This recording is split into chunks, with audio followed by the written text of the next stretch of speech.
Okay, hello. I'm going to do some poetry. So, thank you, poetry fans. So one thing, because it's just little old me with my little old voice, I can get louder, but I prefer not to. I'm going to be very, very short. I'm only going to do 3 poems. So while I'm doing those poems, I would like you to keep to a very gentle happy. And then you can be really loud and do some more joyous singing with everyone, which is really very fun. Okay, so I happen to have a Ghostbusters poem. So my friend runs a night called Flint Night, where they retell a film in a nonsensical way, and I like to retell that film by taking a review of it and then cutting it into pieces. So this one, Roger Ebert is usually the source that I use, who is a very good writer about film. So this is a review about Ghostbusters that now does not really seem to be about Ghostbusters. It's a 4.5-star review, by the way, out of 5, which is pretty good.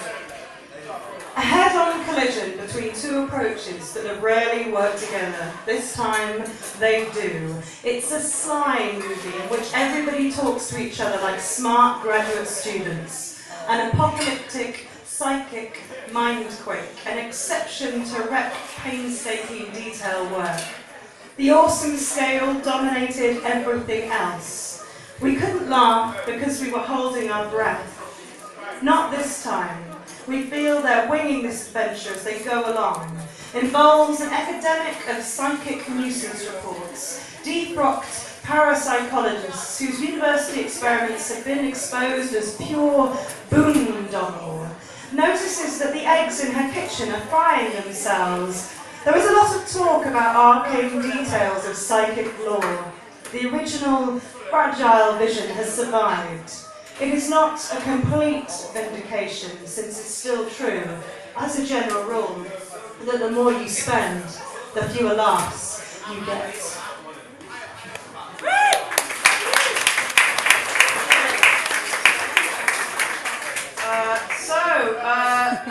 Guessing from the colour of my top, you can probably guess that I'm a fan of another 80s pop star who is now sadly no longer with us. These 2 were published in an American tribute to Prince anthology of poems. So I'm going to do one, and then I'm going to give you a warning about the second one before I do it. It contains the C word, so if you don't like that word, just put your hands over your ears or whatever. It's being used for feminist purposes. So this is another erasure poem where I've deleted words from a review to write a poem.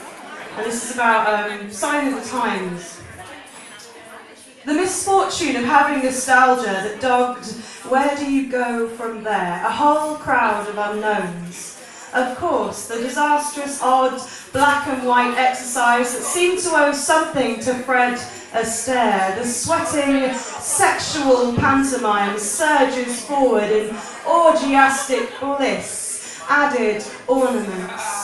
Sex, intrigue, and a sense of danger, no coherent narrative emerges.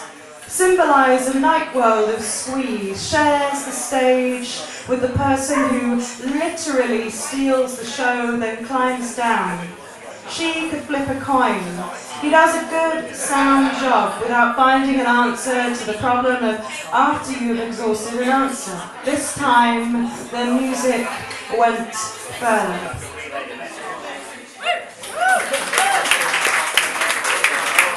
Okay, so this is just my very last one. I'm only doing one more and then I'm skedaddling. So again, reminders that it's just me and my little voice. So do we all know the Prince song Jack You Are? No! Oh my goodness, you're missing out. It's pure filth from the Controversy album. So this is called Jack You Off. When I heard the news, my first impulse was to find my new gold vibrator, a pocket lion who's always ready to roar and have a multiple orgasm, as I have done before, alone and seeing stars because of you. I have danced myself wet to your licks, pumped out of speakers, thrumming in my cunt. I had taken boys to bed because they looked a little like you. One who licked the soles of my feet and was disappointing.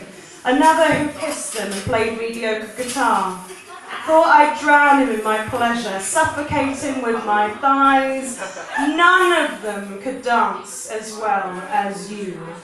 You were the first man to moan in my ear, excited by a woman's brimming over. Before I knew a woman could make an ocean, dripping all over the floor.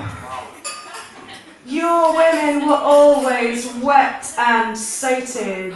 I always wanted to hear your boastful purr. Let me show you, baby, I'm a talented boy.